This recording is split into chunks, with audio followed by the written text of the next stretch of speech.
একটি সকাল রংপুরের পীরগাছা উপজেলার বেলতলা বাজার। এই সময়েই সমাগম থাকা বাজারটি এখন ফাঁকা। বাশার মিয়া বাজারটি প্রতিষ্ঠা হওয়া থেকে রুটি পরোটা বিক্রি করেন। আগে সকালে দোকান খুললেই ভিড় পড়ত ক্রেতায়। তার ভাষায় এখন সকাল থেকে রাত কোনো বিক্রি নাই, প্রায় কেউ আসে না বাজারে, ভয় পায় অ্যানথ্রাক্সের। একটা রোগ আছে বেড়ে কমতি ব্যবসা বাণিজ্য খুব খারাপ, লোকজনে দেখা যাচ্ছে না। আমার সকাল 6টায় খুলতাম, এখন খুলে 8টায়। দেরি কেন? লোকজন নেই। ব্যবসা কেমন হয়? আগের থেকে 1/2% কমে গেছে।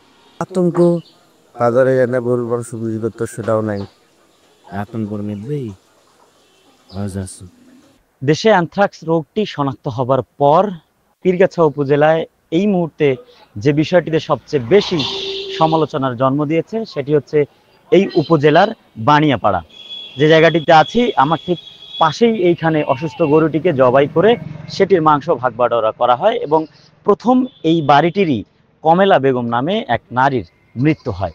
আমি ঠিক করেছি ছেলেকে আবাসিকেই পড়াবো ক্যাডেটের ভর্তি পরীক্ষার জন্য। তাহলে এখনই যোগাযোগ করো, রংপুর ক্যাডেট কোচিং এর সাথে ভর্তি শুরু হয়ে গেছে। এছাড়াও আমাদের হোয়াটসঅ্যাপ নাম্বার 01758484848 এ মেসেজ করতে পারেন অথবা সরাসরি কল করতে পারেন। চিকিৎসা তো পাইই নাই, তারপরে তো নিয়ে গেলাম মেডিকেল নিয়ে যাওয়ার পরে তো মারা গেল। ঢাকা থেকে ডাক্তাররা আসলো, রংপুর থেকে বিভাগীয় ডাক্তাররা আসলে আসি বলছে, ওরা পরীক্ষা করি বলছে যে পীরগাছা মেডিকেল রুগীরা যান, পীরগাছা মেডিকেল রুগীরা গেলে ওখানে ভ্যাকসিন দেওয়া হইবে। তা আমাদের এখান থেকে অনেক লোক আমি পাঠিয়ে দিছি, দেওয়ার পর পীরগাছা মেডিকেলে ওনারা বলতেছে ভ্যাকসিন নাই, আপনারা চলে যান অন্য ডাক্তারের কাছে। এমনি ছোট্ট একটা ঘামাচির মতো উঠছিল, উঠে বড় হয়ে গেছে, বড় হয়ে যায় মুখটা মানে ফেটে গেছে, কিন্তু পুজ নাই, এমন একটা ফোড়ার মতো দেখতে, কিন্তু কোনো পুজ ছিল না। এমনি শুধু স্বচ্ছ তরল পানিগুলো যে বের হয় ওগুলো বের হয়েছিল, আর জায়গাটা কেতকেতা হয়ে গেছিল। গ্রাম জুড়ে এখন আতঙ্ক। কেউ বলে গরুর মাংস কাটার সময় ছড়ায়, কেউ আবার জানেই না কিভাবে হয়েছে এই রোগ।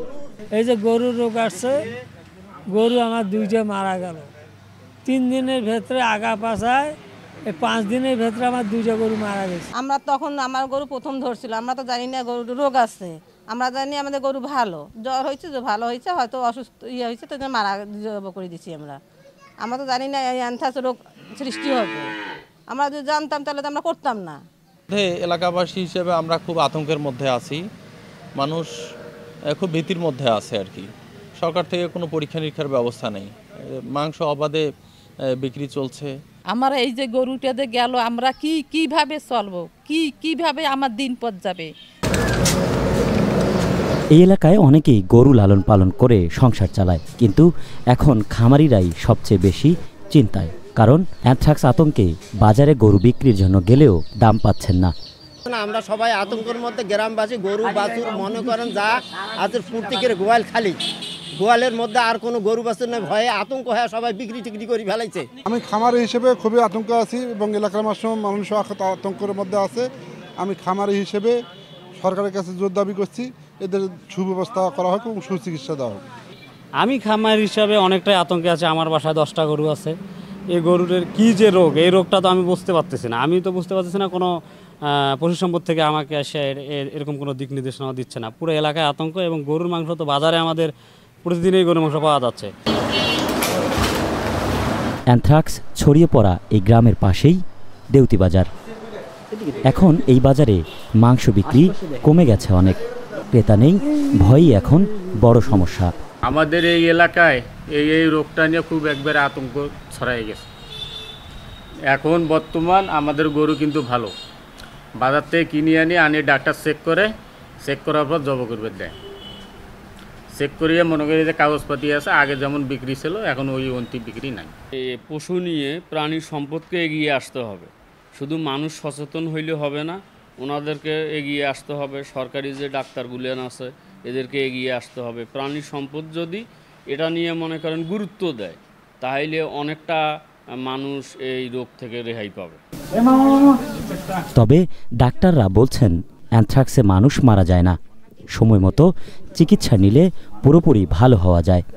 আমি প্রথমে বলতে চাই যে অ্যানথ্রাক্স রোগ নিয়ে আতঙ্কিত হওয়ার কোনো সুযোগ নাই এবং অ্যানথ্রাক্স রোগে এই পর্যন্ত কোনো রোগী মারাও যায়নি। অ্যানথ্রাক্স আক্রান্ত যে উপজেলাগুলোর কথা বলা হচ্ছে সেটা হচ্ছে রংপুর জেলার পীরগাছা, কাউনিয়া এবং মিঠাপুকুর এবং গাইবান্ধার সুন্দরগঞ্জ উপজেলা।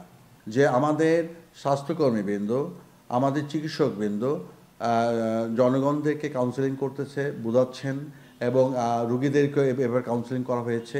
তো সুতরাং এক্ষেত্রে আমাদের জনসচেতনমূলক কার্যক্রম অব্যাহত রয়েছে। প্রাণী সম্পদ বিভাগ বলছে রোগ অনেক পুরনো, কিন্তু মানুষ এখন বেশি ভয় পাচ্ছে। আসলে আতঙ্ক নয়, দরকার সচেতনতা। ব্যাপক কার্যক্রম চালাই যে বাড়িগুলোতে আক্রান্ত গরু ছিল তার আশেপাশে প্রথমেই মিজার এসে যাতে এটা অন্যদিকে ছড়াইতে না পারে। তারপরে আসলে আমরা ব্যাপকভাবে প্রতিটি গ্রামেই আমরা ভ্যাকসিনেশন কার্যক্রম চালিয়েছি আমাদের ত্বরকা রোগের টিকা। এবং শুধু তাই নয়, এটা যেন আসলে ওই উপজেলা থেকে তার পার্শ্ববর্তী উপজেলা যেতে না পারে সেজন্য আমরা সদর, কাউনিয়া এবং মিঠাপুকুরে, এমনকি গাইবান্ধা জেলার সুন্দরগঞ্জ রোড, তাই না, পাশাপাশি যে ইউনিয়নগুলো আছে এগুলোতে আমরা ভ্যাকসিন করেছি। এবং সেই সাথে এটা যাতে কুড়িগ্রাম জেলা যেহেতু পার্শ্ববর্তী 3টা উপজেলা আছে, রাজারহাট, উলিপুর এবং চিলমারি, সেগুলোতে আমরা ভ্যাকসিন কার্যক্রম চালিয়ে যাচ্ছি। ভয় নয়, সচেতনতা, এই বার্তাই এখন দরকার রংপুরে। যত তাড়াতাড়ি ভয় ছড়ায় তত তাড়াতাড়ি ছড়াতে হবে আশার খবরও। AKM Suman, RNB news.